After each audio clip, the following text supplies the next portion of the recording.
Petrol price crashes in depot due to low patronage. Private depot at the weekend crashed the price of premium motor spirit PMS to 495 to 496 naira per litre from 502 to 503 naira per litre. The development came amid rumours that the prices of petrol may soar in July owing to the recently devalued exchange rate. The Nigerian Petroleum Company Limited NNPC depot retained its 479.6 kobo per litre. According to a report by The Nation, the development was confirmed by the National Vice President of the Independent Petroleum Marketers Association of Nigeria, IPMAN, Alhaji Abubakar Maigandi. He attributed the decline in price to low demand for the product. Lamenting the crash in demand for the PMS, he said customers, especially civil servants, cannot cope with the new rates. According to him, they are even reducing the price compared to last week. They are selling it at the rate of 495 naira to 496 naira per litre. You know it reached 502 to 503 naira per litre. In Lagos, most of the depots in Lagos, that is what they are selling. NNPC is maintaining its old rate at 479 naira, 60 kobo per litre. There is no much market because people, especially the civil servants, are complaining there is no money. He urged importers of the products to hasten the supply, noting that there has been no fresh stocking since the removal of the subsidy. Maigandi who said vessels of petrol may arrive in July, warned the suppliers not to allow their stock dry up at any time. The National Vice President said, nobody has imported petrol since the removal of subsidy. Even NNPC did not import. We are all using the old stock.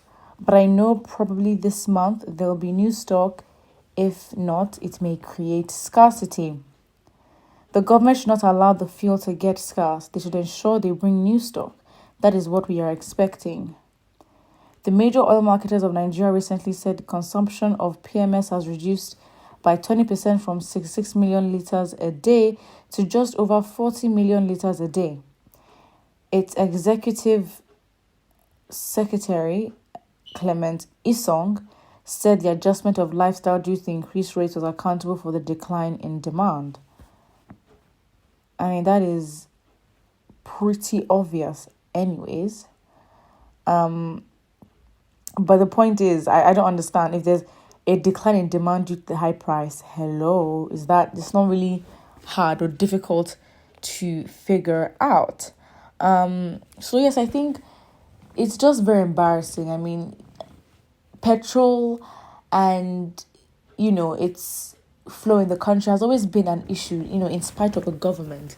And I think for a country that heavily depends on petrol, if we're going to perfect one thing, if we're going to perfect our main source of income, at least perfect that industry, the lack of efficiency, the lack of system and standard, because the standard should remain regardless of the administration. Why should an administration have so much power to change the lifestyle just because there's a handover? The petroleum industry should exist at a standard in spite of what, in spite of the administration or administrative changes, right? It's nothing where the new president comes in and then a lot of things change. That's not how it works. It's like a company that keeps, bringing in different CEOs and changing CEOs. Yet there's no progress or, help in what the company does. So, for example, if the company wants to get more sales, no sales, things are just stagnant, then what's the point of recruiting people in such high positions? So a system and standards needs to be set whereby if the leader walks away, the place can still function. That's the same thing, no matter who the leader is, whoever the president is. For the fact that we've been in the oil business and the oil sector is the biggest, income generating sector that literally funds most of Nigeria's expenses and whatever, then you'd expect that we should have mastered this industry to provide everyone with at least electricity. And just shows that as a people, we just don't develop. We're so,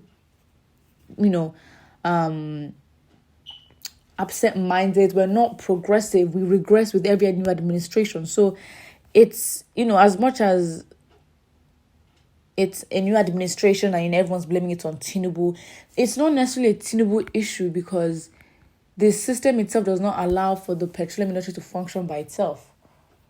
The whole installing of the subsidy just, months before Buhari ended his tenure was so unnecessary.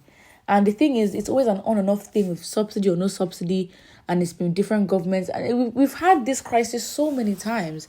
It just makes for a very volatile and, unstable economy. Of course, things can be high and low during an economic season or during economic seasons, but come on. It cannot be volatile and petrol is such a needed product, because with the price increase in petrol, it's like a ripple effect or domino effect. Everything else becomes expensive. How will businesses function? How will infrastructure function? The fact that we don't produce our electricity and we heavily depend on fuel to generate electricity by ourselves because we have generators is absolutely crazy. So it's like, rather than, talking and going to the extent of, oh, this is what Buhari has caused and Tinubu has made it worse, it's the fact that you need to talk about having a system. And that's why I feel like, a president that would come that is not so focused on what they do or their name in presidency, but the fact that they want good for the country and a stable, functioning country where when they leave, they don't leave with their blessings, they leave the blessings behind. Put what you think about this in the comment section below, and don't forget to like and subscribe.